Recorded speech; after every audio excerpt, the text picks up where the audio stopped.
सम्मुख उपस्थित हूँ।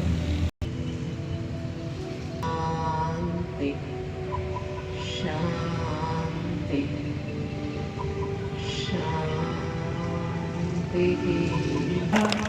बहुत ही शिक्षाप्रद, गहन और अनुभव युक्त महावाक्य हमने सुने। 5089 गाड़ी, आप इस बुक को टाइम निकाल के ज़रूर पढ़ें। ये हमारे भाई साहब जगदीश चंद्र हसीजा जी, जो कि हमारी संस्था के वरिष्ठ भ्राता जी थे, उन्होंने तो ये किताब भी उनके द्वारा ही लिखी गई है। महाभारत और श्रीमद् भागवत गीता इसका टाइटल है, तो ज़रूर पढ़िएगा। तो मैं कहूँगी कि हमारी ब्रह्मा कुमारी संगीता बहन, शिखा बहन भी स्टेज पर आ जाएं और आप भी आगे आ जाएं।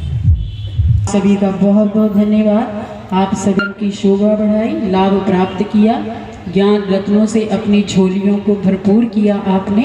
आपका पुनः पुनः बहुत बहुत धन्यवाद। और कल भी आप सभी 4:45 बजे। दीदी क्या कुछ कहना चाहेंगे इस जिस तरह से सांस्कृतिक भाषा में आपने ये ज्ञान फरमाया है, तो इस तरह से लोग मतलब भगवान को आप किस तरह से मानते हैं, आस्तिक या नास्तिक, या हमारे कण कण में कहते हैं कि परमात्मा विराजमान है, आप उसको किस तरह से देखते हैं? वैसे तो भारत की बहुत सारे शास्त्र संस्कृत में है। अगर उस संस्कृत को सरल भाषा में समझाया जाए तभी लोगों तक वो पहुंच सकेगा और हमारे शास्त्रों से कोई अछूत न रहे और भारत की सनातन संस्कृति का वास्तविक सत्य जन जन तक पहुँचे, ये हमारा उद्देश्य है। और हम मानते हैं कि भगवान का प्यार, भगवान की ताकत कण कण में है, लेकिन भगवान एक ही है। भगवान सब जगह मौजूद नहीं है, लेकिन परमात्मा सभी को ताकत देते हैं। जैसे कि सूरज है, सूरज एक ही जगह पे रह के पूरी दुनिया को रोशनी देता है, वैसे परमात्मा ने भी गीता में कहा है कि मैं सूरज के मुआफिक प्रकाश स्वरूप हूँ और पूरी दुनिया को अंधकार से, अन्याय से दूर करने वाला हूँ, प्रकाश स्वरूप। तो परमात्मा एक है, सबके पास परमात्मा का प्यार और शक्ति जरूर पहुँचता है जी। लेकिन ये भी कहा जाता है बहुत सारे धर्मों में कि परमात्मा अगर है तो हम जीवित हैं, अगर नहीं होता तो हम जीवित कैसे रहते हैं। लेकिन ओम शांति में ऐसा कहा गया कि परमात्मा ऐसे नहीं कि परमात्मा के कारण ही सृष्टि चलती है, क्योंकि इस सृष्टि का संचालन परमात्मा ही करते हैं। लेकिन हर एक मनुष्य शरीर में एक आत्मा है, जिसको जीवात्मा कहते हैं। वो आत्मा हर एक शरीर में मौजूद है और आत्मा अपने कर्म से कोई पापात्मा बनता, कोई पुण्यात्मा बनता, कोई धर्मात्मा बनता, कोई दुरात्मा बनता, लेकिन परमात्मा कोई बन नहीं सकता, क्योंकि ये आत्माएं अनेक है, करोड़ों में, लेकिन परमात्मा एक है।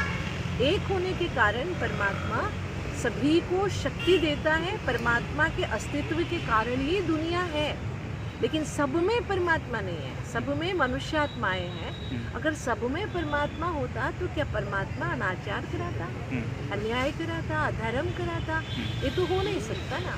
हर एक शरीर में एक एक अलग आत्मा है, हर एक आत्मा का अलग संस्कार है, जिस संस्कार के कारण अलग अलग बर्ताव हो रहा है। अगर सभी उस परमात्मा को याद करेंगे तो परमात्मा की शक्ति से मनुष्यात्मा में जो नेगेटिविटी है वो दूर होती जाएगी, तब पूरी दुनिया सुख समृद्धि से रह सके। भारत के अंदर सनातन के हम लोग वंशज हैं, सनातन को हम मानते हैं, लेकिन बहुत सारे अभी विघटन आ गए हैं बीच में कि वो अलग अलग धर्मों में बढ़ते जा रहे हैं। लेकिन हमारी जो युवा पीढ़ी है सांस्कृतिक को बिल्कुल ही उभरने में, यानी कि वो नज़दीक नहीं आ रहे हैं और सनातन की आज जरूरत है। लेकिन क्या आप मानते हैं कि कभी हमारा हिंदू राष्ट्र भी होगा? मैं नहीं कहूँगी कि ये शब्द आपने जो इस्तेमाल किया, लेकिन मैं ये कहूँगी हमारा भारत सनातन सत्य को पुनः स्वीकार करेगा और सनातन जो रिचनेस है, श्रीमंत की सनातन सत्य की है, वो समृद्धि ज़रूर आएगी। और केवल संस्कृत भाषा को अपनाने से संस्कृति बढ़ती है ऐसे नहीं, संस्कृत में जो सत्य है उसे समझने से सनातन सत्य की पुनर्स्थापना होगी। क्योंकि हमें चाहिए भाषा बढ़े, ये ज़रूर है, भाषा कभी नाश नहीं होती है, भाषा बढ़े, लेकिन भाषा के साथ, संस्कृत के साथ संस्कृति बढ़े। ये जो सनातन संस्कृति है जिसमें भाईचारा है, दैवत्व है, हर एक मनुष्य में देवता स्वरूप देखने की जो महानता है, ये हमारी संस्कृति की विरासत है, ये पुनः स्थापन है। और मुझे आशा है जितना मैं युवाओं के साथ काम करती हूँ, हमारी युवाएं हमारी संस्कृति से बिल्कुल विमुख नहीं है, लेकिन उनके ऊपर आप जोर नहीं दे सकते। अगर उनको प्यार से समझाएंगे, उनकी भाषा में समझाएंगे, तो हमें विश्वास है कि हमारा भारत बहुत जल्दी ही स्वर्ग बन जाएगा, इसमें कोई दो राय नहीं है। 33 कोटि देव देवताओं के संदर्भ में क्या कुछ कहना चाहेंगे? 33 करोड़ देवी देवताएं एक समय था जब भारत देवी देवताओं का राज्य था, जहाँ पर 33 करोड़ देवताएं ही जीते थे और दैवी मूल्यों से जीते थे। इसलिए पुनः ऐसा ही समय आएगा कि भारत पुनः देवभूमि बन जाएगा।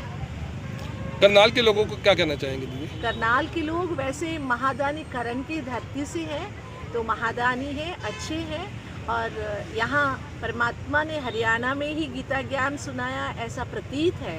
तो यहाँ के लोग परमात्मा के अवतरण को पहचाने और अपने जीवन में परमात्मा की गीता के बातों को उतारे और जीवन को सुखमय बनाने के लिए सशक्त हो। वैसे हम मानते हैं यहाँ ग्रीनरी बहुत है, यहाँ हरियाणा में बहुत सारे हम देखते हैं कि ये लोग ज़मीन से जुड़े हुए लोग हैं और शक्तिशाली है, bodily they are physically they are very fit. इसी तरह मेंटली फिट बने और पूरी दुनिया को हरियाणा की ये विशेषता है, मेंटली फिजिकली सभी तरह से बैलेंस रहने की एक संदेश दे और यहाँ के नागरिक और खुश रहे, यही हमारा शुभ आशा है। ओम शांति।